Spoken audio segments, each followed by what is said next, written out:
tansah gawe rupeda hingga pupusing jaman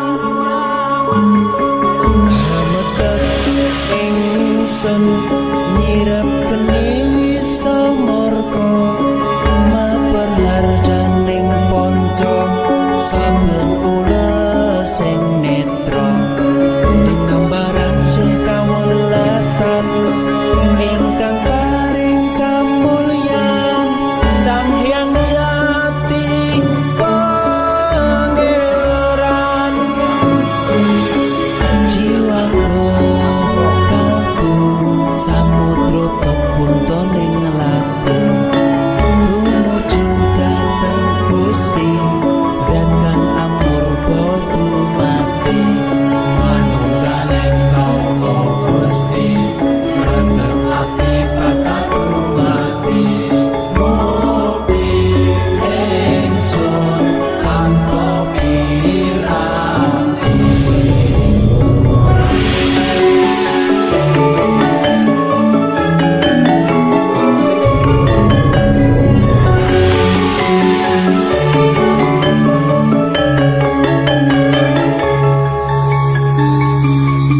sumebyar ing sukma madu sarining perwita maneka warna prada bangun praja sampurna sangkala tidha mungsa ana bentunyata sirna yang sing rasa margina mugia den setya pusaka kalima sada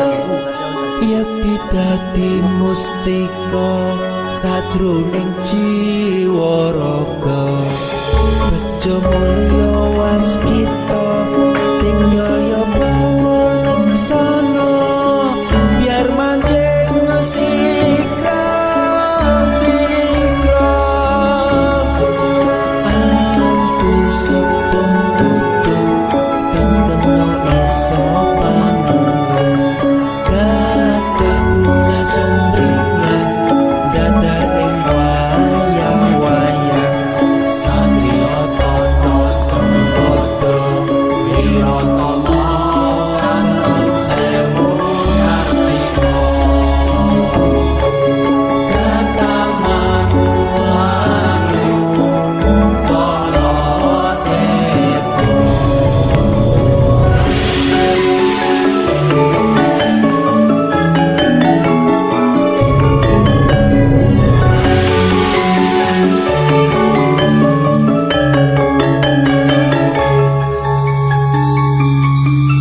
memuji ingsun kanthi suwita linuhung segara ganda arum surep dupa kumelun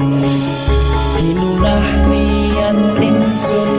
hangidung saka kang luhur ditahing Sang Hyang Agung rembesing tresno tandha luhing netra rasa rasaning ati kadya tirta kang suci kawistara japa